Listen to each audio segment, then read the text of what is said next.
키로 한 가마당 17만 원대 역대 최고 가격이라고 합니다, 여러분들. 지금 역대 최고 가격인데 이것도 좀 작다. 예, 지금 정부는 농림수산부 장관이 이것은 좀 작지 않냐. 19만 4천 원 정도 돼야 된다.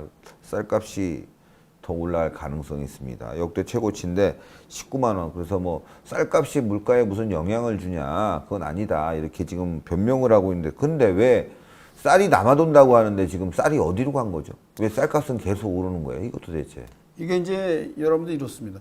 이 쌀값이 오르면은요, 농가가 소득 이익 창출이 많이 생겨야 되는데 꼭 그렇지가 않은 거예요. 그러니까요. 그러니까 이게 이 잘못된 정책이 어떠한 악순환을 겪으냐면요, 여러분들. 자, 그 FTA라고 그래가지고 우리가 농업 개발을 하다 보니까 농업 개발하니까 농민들의 반발이 있었어요. 이것을 잠재우기 위해서 공적 자금을 투입합니다. 예, 농민들을 안정시키기 위해서 말입니다. 그런데 그렇게 FTA를 해서 농민을 안정시켰다. 예를 들어 그렇습니다. 그렇다면 우리는 그만큼 가격이 싼 그리고 양질의 뭐 예를 들어서 여러분들 미국산 뭐 좋은 그 쌀을 받아 먹을 수 있어야 된다든가 뭐 이런 구조가 이제 돼야 되는 거 아니겠습니까? 그게 이제 그 국제 질서에 맞는 FTA 본래의 목적이 있는 거고요.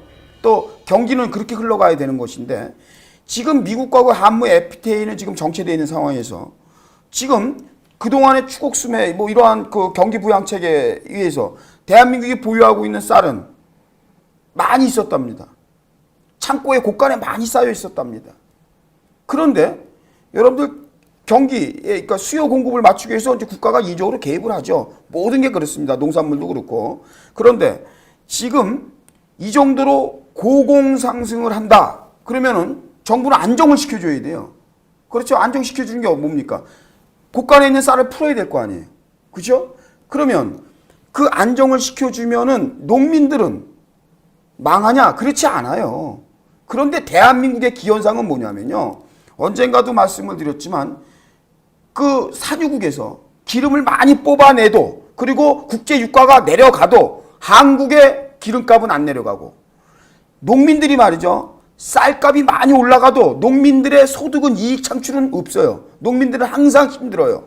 희한해요. 쌀값은 올라요. 예? 그리고 정부가 쌀은 굉장히 많이 곳간에 채워 있다고 늘 얘기를 합니다. 근데 국민은 비싼 쌀을 먹어요. 이게 왜 그러냐? 이게 바로 국가 정책의 모순이에요.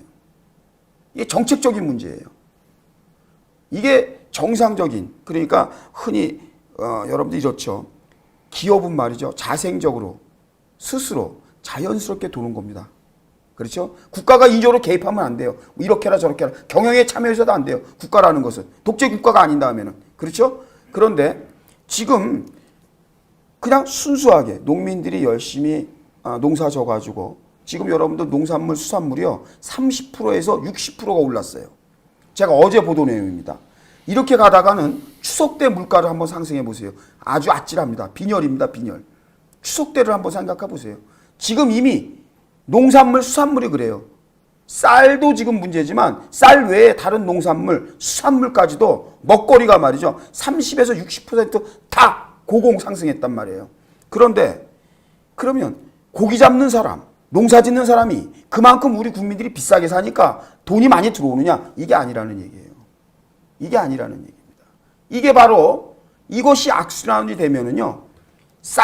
농사 짓는 사람 굶어 죽고 이 쌀 비싸게 사 먹는 국민 굶어 죽는 거예요. 네? 그러니까 지난해 말이죠. 쌀이 이제 좀 수확이 많다. 농가들의 불만이 있으니까 쌀을 많이 수매를 했대요. 12만 원에. 네. 12만 원의 수매를 아주 공격적으로 정부가 해서 그걸 다 싸놨다고 합니다. 그렇죠. 그래서 이제 시중에 있는 창고에 있는 이제 그 재고 물량이 없었다는 거예요. 그래서 이제 그걸 풀다 보니까 가격이 올라가서 지금 17만 원대까지 올라갔다고 하는데 그러면 정부가 수매했던 쌀을 풀면 되잖아요. 그렇죠. 원래는 풀어서 그렇죠. 가격을 맞추면 되죠. 맞추면 예. 되는 건데 예. 지금 찔끔찔끔 내고 있습니다. 쌀 재고량은 2015년도에 135만 톤, 그 다음에 2016년도에 170만 톤, 2017년도에는 186만 톤으로 해마다 늘고 있습니다. 그런데 올해 쌀 그 재고량은 34만 톤이에요. 그렇다면은 정부가 100만 톤을 갖고 있다는 얘기인데 100만 톤 이상이죠. 지난해에 186만 톤이니까 150만 톤 이상을 갖고 있다는 건데 정부가 푼 물량은 4만 톤이에요.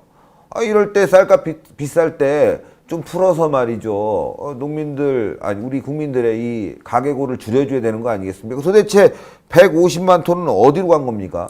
그러니까 이제 정부는 그런 거예요. 지금 뭐 쌀값이 어떻게 오르든 뭐든 국내에다 푸는 것보다는 그것을 인도적 차원에서 자꾸 북한에는 주고 싶은 거예요. 싸놓고 있는 건가요? 예, 싸고 놓고 이제 지금 뭐 그것을 재고량을 농림수산부가 발표를 어떤 식으로 하는지는 모르겠지만 사실 그렇습니다. 이 정도까지 국민에게 정부가 신뢰를 잃은 예도 없는데 믿질 않아요, 국민들이. 그러니까 지금 뭐 북한산 석탄하고 바꾼 거 아니냐 예, 뭐 이런 믿질 얘기가 않는다고. 나오고 있는데 이게 문제인 거예요. 국민이요. 지금 현 정권의 정부를 그만큼 신뢰를 안 해요. 네. 지금 뭐 지지율이 몇 프로다 여러분들. 지금 집권 여당이 40% 나왔어요. 집권 여당 40%인데요. 저희가 이제 엄밀히 따지면 그 정의당이 이제 15%다 16%다 그러니까 이거 원래는 좀 합해야 됩니다. 이게요 두 개가 하나예요. 1+1이기 때문에 56% 나오는 건데 지금 이 갤럽이나 리얼미터에서 발표하는 수치는 저희가 정확치 않다라고 전 단호하게 얘기합니다. 추세만 얘기하는데 원래는 70% 이 정의당하고 민주당이 갖고 있던 그 정당 지지율을 보면 70%가 넘었었어요. 그런데 지금 50%간 넘어요. 20% 이상이 곤두박질을 친 거예요. 예, 그게 왜 중요하냐면 그만큼 신뢰가 국민들이요 집권 여당과 정부를 신뢰하지 않는다는 거예요. 그 전에는요 70% 80% 찍을 때는요 언론에서 가짜 뉴스 막 내보내도 전 국민이 거의 다 믿었다는 거예요. 근데 이제는 그만큼 믿질 않는다는 거예요. 그리고 지금 이번 정권 들어와서 제일 지금 핸디캡이 뭐예요, 여러분들?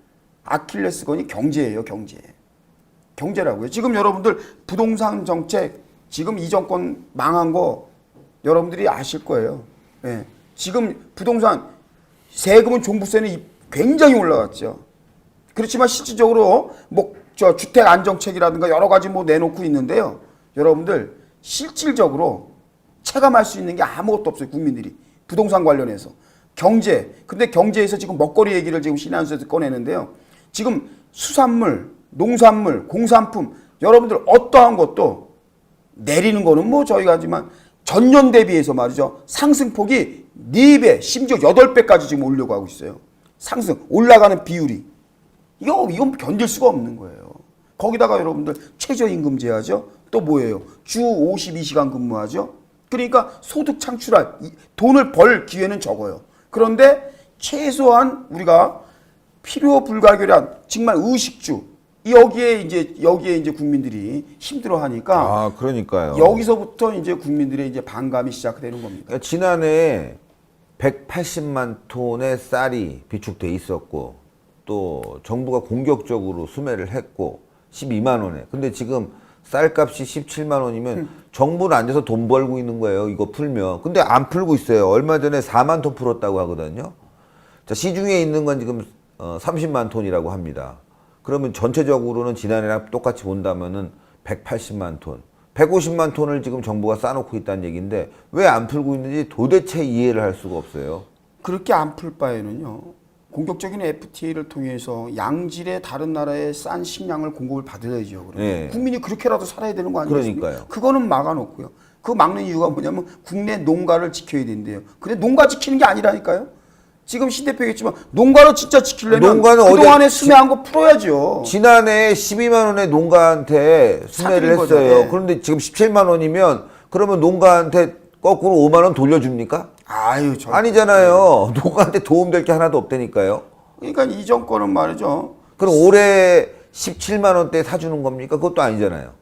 그러니까 이제 국가가 사재기를 하는 꼴이 되는 거예요. 원래 근데 왜 사재기를 해서 예. 왜 안 풀고 있느냐 이게 궁금한 여러분들 거 아니겠습니까? 개인이 국민들은. 사재기를 한다고 그러죠. 이거 범죄입니다. 여러분들 제가 하는 말 틀림없어요. 사재기 범죄입니다. 경제사범이에요. 그런데 이 국가가 이 수매를 하고 추곡 수매를 하고 이거는 이유가 다 있어요. 왜냐하면 정부 차원에서 말이죠. 폭락하는 것을 물가에 폭등, 폭락, 수요 공급의 원칙 바란스를 유지하기 위해서 정부가 개입을 하는 거예요.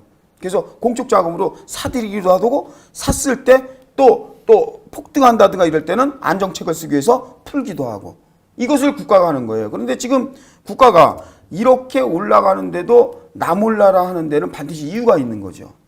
그러니까 신의 한 수가 바로 그 이유를 이제 투명하게 정권 차원에서 정부 차원에서 밝혀야 된다 그러는데 그러니까요. 예, 지금도 묵묵부답으로 지금 여기 또 댓글 보니까 안 푸는 게 아니에요. 쌀이 없어요. 그럼 없다는 거 뭐 북한에 줬다는 얘기입니까? 어쨌건 말이죠. 북한에 줬다, 안 줬다 우리가 말할 수가 없어요. 그렇지, 말할 수 눈으로 없죠. 본 게 없기 확인된 바가 없기 때문에. 때문에. 다만 왜 안 풀고 있느냐 이게 궁금한 거예요. 도대체 왜 안 풀고 있느냐. 그러면서 지금 장관 후보자 쌀값 지금 17만 원대도 싼 거다. 19만 원대까지 가야 된다. 예, 바로 그거예요. 그러면 이거는 또 뭐냐면은 지금 20만 원 가까이 가게 하려고 30만 통 갖고 있는 사람도 안 풀 거란 말이잖아요. 이게 쉽게 쌀값 오르니까. 예? 가만히 앉아서 돈 버는데 왜 쌀을 풉니까? 그러니까 쌀은 시중에 계속 모자랄 수뿐이 없는 상황이고 말이죠. 이게 결국에는 그 국민 감정하고 정부 측하고 말이죠. 이해관계가 이제 엇박자 나는 거예요. 뭐냐면 국민들이 체감하고 있는 고통을 정부는 그렇게까지는 심각하게 생각 안 하기 때문에 이런 정책을 쓰는 겁니다. 왜냐하면 이게요 또 이런 게 있어요, 여러분들. 일정 수준의 금원을 맞춰주지 않으면 반대급부, 그러니까 국민들 다수는 그런데 그렇게 따지질 않고요. 자기들이 볼 때 이 농가라는 거 여기를 지켜준다는 의미로 아마 이거 농림수산부에서 정당화시킬 거예요. 지금 안 푸는 이유를. 우리가 볼 때는 그건 앞뒤 모순의 얘기인데 이거 안 푸는 이유를 뭐라고 얘기하냐면 농가를 지키기 위해서 그런다고 주장할 겁니다. 이거 틀림없어요. 여러분들 한번 확인해 보세요. 분명히 말도 안 되는 얘기를 할 거예요. 그런데 제가 늘 얘기하지만 그렇게 한다고 해도 실질적으로 농가 소득은 크게 느는 게 없다고요. 농민들한테 실제 체감되는 게 사실 뭐냐면요. 여러분들 배추 한 폭이 쌀 한 가마 재배해갖고 서울이나 인근 도시에 막 풀 때요. 다 중간 마진입니다. 그럼요. 다 중간 마진, 유통 마진이에요, 여러분들. 제가 이 얘기까지 안 하려고 했는데 다 유통 마진. 그 구조가 시장 구조가 그렇게 돼 있어요. 아우 지금 정부는 그거를 우리 국민들한테 직시해서 얘기를 안 하는 거예요. 예, 우리가 17만 원짜리 19만 원 또는 19만 8천 원까지 올라가야 농가에 어느 정도 소득 창출된다. 이런 논리를 피는 거거든요. 그거 잘못됐다니까요. 왜 잘못됐냐면 그 갭만큼 농민들의 주머니로 돈이 안 들어가요. 아우. 절대. 오늘 오전에 어머니하고 김장 때문에 얘기를 했는데 지금 고추값이 엄청 올랐다고 합니다. 올해 날이 더워서 고추가 잘 안 됐대요. 그렇죠. 금값이래요. 네. 역대 최고라고 하는데 뭐 배추 김장 한번 담그려고 얘기하니까 고추 가루만 사는데 몇십만 원 들어간다는 그렇죠. 거예요. 이거 뭐 김장 한번 담그는데 이제 뼈 빠지는 거죠. 기본적인 서민들은. 먹거리인데 네. 김장 담그는 거 그렇죠. 지금 좀 전에도 글 올라오는 거 보니까 뭐 과일 하나 먹으려고 그러는데 뭐 복숭아인가요? 복숭아인가 6만 얼마 6만 8천 원인가 얼마 돼서 발길을 돌렸다. 그럼 올해 이 추석은 어떻게 지냅니까? 수박 한 통이요. 3만 7천 원인가 줬대요. 얼마 전에 좋은 거 저희가 10,000원 사고 같이 먹은 적 있잖아요. 예, 그거는 아주 싼 거예요. 네. 지금 제가 하도 수박이 먹고 싶어서 이 반쪽짜리를 물어봤어요. 자르는 거 있죠? 네. 파는 거 있잖아요. 그거 자르는 게 12,000원, 14,000원 적어놨어요. 정말 좋은 거 뭐 하는 거 3만 몇천 원 줬대요. 우리 그 순찰 팀원이 어디 갖다 주려고 뭘 그거 살려고 하나 물어봤대요. 우리 박경치 동지가. 네. 그랬더니 3만 몇천 원 줬대요. 3만 몇천 원. 아유 또 농담으로 어떤 분이 이런 말 하더라고. 아유 요즘 쌀값이 많이 올랐어요. 했더니 아유 미국산 소고기 먹어. 소고기가 더 싸. 뭐 이런 얘기를 아, 그게 하더라니까. 농담 반 진담이에요. 농담 반 진담으로. 네. 에이 고기 먹고 살아. 이제 어떻게 쌀 먹고 살아. 쌀은 비싸서 못 먹어. 이제 고기 먹어. 아침에 스테이크 먹고 저녁에 육회 먹고 그래. 그게 더 싸. 미국산으로 먹으면 더 싸. 이렇게 정말 얘기하는데 뭐 정말 눈물 나는 일 아니겠습니까? 이거. 정말 뭐 우리 국민들 항상 얘기할 때마다 북한 주민들을 생각해라. 우리는 이렇게 호의호식하고 있고 저기는 지금 초근 목피로다가 하루하루를 연명하고 있다. 뭐 우리가 그런 얘기를 했었는데 이제 세상이 격세지감을 느껴서 곧 이게 주객이 전도될 수도 있다. 왜냐하면 늘상 우리가 쌀을 주고 뭐를 주고 막 그래야 되는데 우리가 받아먹을 그건 아무도 장담할 수 없는 거예요. 우리가 받아먹을 수밖에 없는 입장이 됐을 때 과연 우리처럼 김정은이가 죽기 살기로 우리에게 쌀을 제공할까?